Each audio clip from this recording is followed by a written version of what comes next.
आप कभी फूलों की तरह मत जीना। जिस दिन खिलोगे तो टूट करके बिखर जाओगे। जीना है तो पत्थर की तरह जियो। जिस दिन तरह से जाओगे भगवान बन जाओगे। नमस्कार, मैं हूं कमल श्रीमाली। आप सभी का बहुत बहुत स्वागत करता हूं आपके अपने चैनल में। और आज के विशेष उपाय में क्यों विशेष होता है रवि पुष्य नक्षत्र योग और क्या करना चाहिए इस दिन, इस एपिसोड के अंत में बतलाऊंगा आपके काम की बहुत बहुत बातें। रवि पुष्य नक्षत्र योग के उपयोग की। तो पुष्य नक्षत्र का शाब्दिक अर्थ है पोषण करना और पोषण करने वाला। बहुत से ज्योतिषी पुष्य शब्द को जो पुष्प शब्द से निकला हुआ मानते हैं। पुष्प शब्द अपने आप में सौंदर्य, शुभता तथा प्रसन्नता से जुड़ा हुआ है। वैदिक ज्योतिष के अनुसार गाय के थन को पुष्य नक्षत्र का प्रतीक चिन्ह माना गया है। इसे ज्योतिष और अमृतजय भी कहते हैं। अमृतजय शब्द का अर्थ है देवताओं का पूज्य। हमारे वैदिक ज्योतिष में 12 राशियों में समाविष्ट होने वाले 27 नक्षत्रों में 8वें नक्षत्र पुष्य को सबसे शुभ नक्षत्र कहते हैं और इसे नक्षत्रों का राजा भी कहा गया है। इसी नक्षत्र में बृहस्पति उच्च के होते हैं और देवों के आशीर्वाद से पुरस्कृत इस नक्षत्र के देवता बृहस्पति और दशा स्वामी शनि है। तो कर्क राशि के अंतर्गत आने से इस नक्षत्र के राशि अधिपति चंद्रमा है। इस प्रकार से गुरु और चंद्रमा के शुभ संयोग इस नक्षत्र में होने से किसी भी शुभ कार्य को करने के लिए पुष्य नक्षत्र सर्वश्रेष्ठ माना जाता है। 11 दिसंबर को प्रातः सूर्योदय से शाम 4:14 तक रवि पुष्य योग का समय रहेगा। इस नक्षत्र में किया गया कोई भी कार्य पुण्यदायी और तुरंत फल देने वाला होता है। वार के साथ में पुष्य नक्षत्र का संयोग होने से गुरु पुष्य और रवि पुष्य जैसे महायोगों का निर्माण होता है, जिसमें खरीदारी करने का विशेष महत्व माना गया है। यह संयोग खास इसलिए होता है क्योंकि ग्रहों के राजा सूर्य के दिन रविवार और नक्षत्रों के राजा पुष्य का संयोग होने पर एक तरह के राजयोग का निर्माण होता है। जब ग्रह और नक्षत्रों के राजा आपस में मिले तो यह संयोग अपने आप में खास हो जाता है। इस संयोग में किया गया शुभ कार्य अनंत गुना फलदायी होता है। तो पुष्य नक्षत्र के देवता बृहस्पति है, इसलिए इस दिन जो पीली धातु जैसे सोना खरीदना अत्यंत शुभ होता है। इस दिन किए गए मंत्र जाप तुरंत फलदायी होते हैं। पुष्य नक्षत्र को ब्रह्मा जी का शाप मिला था, इसलिए यह नक्षत्र शादी विवाह के लिए वर्जित माना गया है। नक्षत्रों का राजा कहलाने वाला पुष्य नक्षत्र 11 दिसंबर को है तथा रविवार होने से रवि पुष्य महायोग भी बना है। मंगलवार को पुष्य का संयोग प्रवर्ध योग बनाता है। इस योग में जमीन जायदाद खरीदना शुभ रहता है। इस खास दिन का इंतजार हर उस व्यक्ति को होता है जो ग्रह नक्षत्र को अपने अनुकूल करके धन, मान सम्मान, पद प्रतिष्ठा हासिल करना चाहता है। तो आपके भी मन में इच्छा होगी कि इस दिन आप खास क्या करें।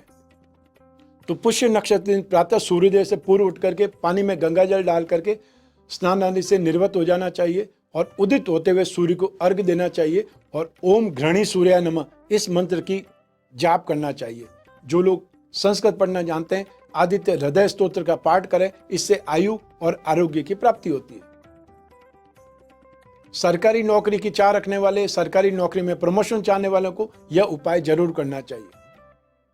जिन लोगों की कुंडली में सूर्य जो प्रतिकूल प्रभाव दे रहे हो वे इस दिन सूर्य को जल में गुड़, शक्कर, थोड़ा सा कुमकुम और लाल पुष्प डाल करके अर्घ्य दें। इससे सूर्य की पीड़ा कम होगी और आपकी तरक्की के रास्ते खुलेंगे। जो लोग सूर्य का रत्न माणिक्य धारण करना चाहते हैं उनके लिए यह दिन सर्वश्रेष्ठ है। और जिन लोगों को शनि की 7.5 या ढैया चल रही है वे लोग हर पुष्य नक्षत्र में कच्ची चांदी अपने सामर्थ्य के अनुसार खरीदते रहें। जब शनि की 7.5 या ढैया समाप्त हो जाए तब सारी चांदी को इकट्ठा करके विष्णु भगवान की प्रतिमा बना करके पूजा स्थान में स्थापित करके फिर पूजन करें और या फिर भगवान का सिंहासन बना करके भगवान को विराजमान करें। अब एक और बात आती है कि पुष्य नक्षत्र पर आप अपनी समस्याओं के समाधान के लिए क्या क्या कर सकते हैं। तो जो लोग धन संपत्ति की चाह रखने वाले हैं इस दिन नमक का सेवन बिल्कुल नहीं करें। भोजन में मीठे की मात्रा रखें। सूर्यदेव को दूध की बनाई मिठाई जैसे मावे की मिठाई का भोग लगाएं और जरूरतमंद बच्चों को दान करें, बांट दें। तो पुष्य नक्षत्र खरीदारी के लिए, शॉपिंग के लिए बहुत ज्यादा शुभ माना जाता है। इस दिन सोना खरीदने से यह निरंतर बढ़ता रहता है और इस दिन इन्वेस्टमेंट संबंधी कार्य करने से उसमें वृद्धि होती रहती है। इस दिन पूजा या उपवास करने से जीवन के हर एक क्षेत्र में सफलता की प्राप्ति होती है। अपने रुपए पैसे का जो इन्वेस्टमेंट लंबी अवधि के लिए करने पर भविष्य में उसका अच्छा फल मिलता है। और यदि दाम्पत्य जीवन में खुशहाली चाहते हैं या स्नेह, अपनत्व प्राप्त करना चाहते हैं तो इस खास दिन एक मोर पंख ला करके उसे अपने बेडरूम की उत्तर की दीवार पर लगाना चाहिए। इस शुभ दिन पर माँ लक्ष्मी की साधना करने से उसका विशेष और मनोवांछित फल प्राप्त होता है।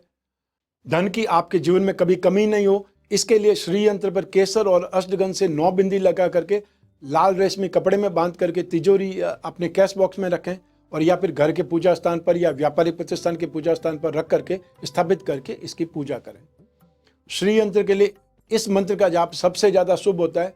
श्रीम ह्रीम श्रीम कमले कमलालय प्रसिद्ध प्रसिद्ध श्रीम ह्रीम श्रीम ओम महालक्ष्मी नमः। तो इस प्रकार से आप पुष्य नक्षत्र का सबसे ज्यादा फायदा उठा सकते हैं। आप क्या क्या कर सकते हैं, दान पुण्य क्या कर सकते हैं, कौन सा कवच आपके लिए फायदेमंद हो सकता है, इसके लिए भी संपर्क कर सकते हैं। सब मिला करके इस दिन का जितना ज्यादा आप लाभ उठा सकते हैं उतना लाभ उठाने का प्रयास करना चाहिए। मेरी जानकारी का जो उद्देश्य देने का वो यही है कि आपके जीवन में सुख शांति समृद्धि आए और आपकी जो कामनाएं मनोकामनाएं वो पूरी हो।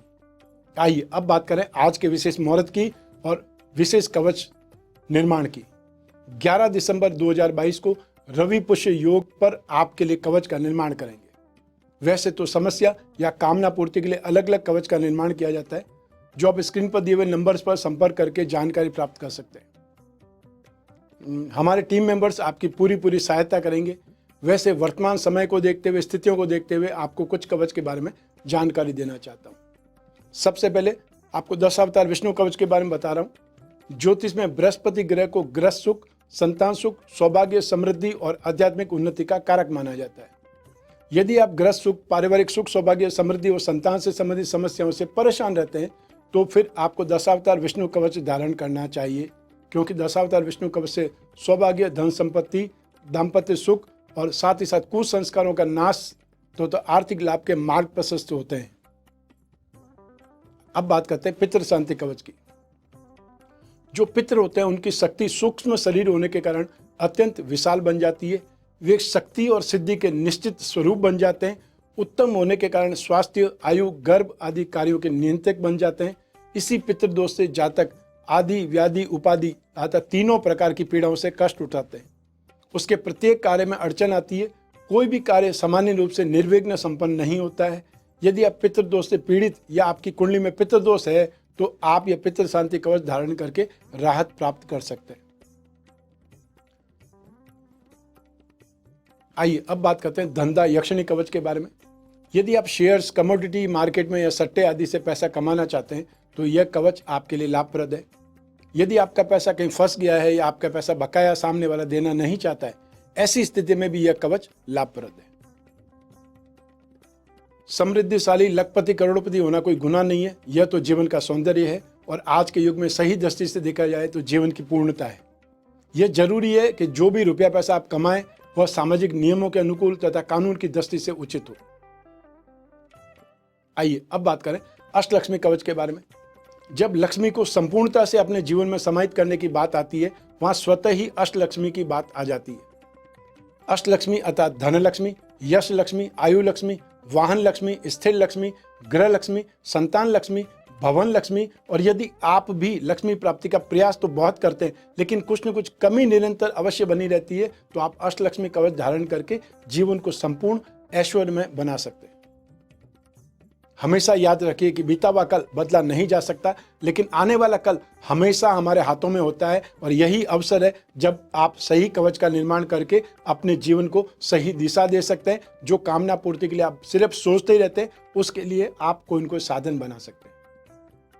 मैं कामना करता हूं कि आप स्वस्थ रहें, प्रसन्न रहें और सुरक्षित रहें। अपना और अपने परिवार का, घर के छोटे छोटे बच्चों का और महिलाओं का सम्मान करें, देखभाल करें। आप सभी को मेरा नमस्कार, बहुत बहुत शुभकामनाएं। ईश्वर आपकी रक्षा करे, श्री हरि आपकी रक्षा करें, लक्ष्मी नारायण आपकी रक्षा करें, आपकी कामना पूरी करें। बहुत बहुत धन्यवाद।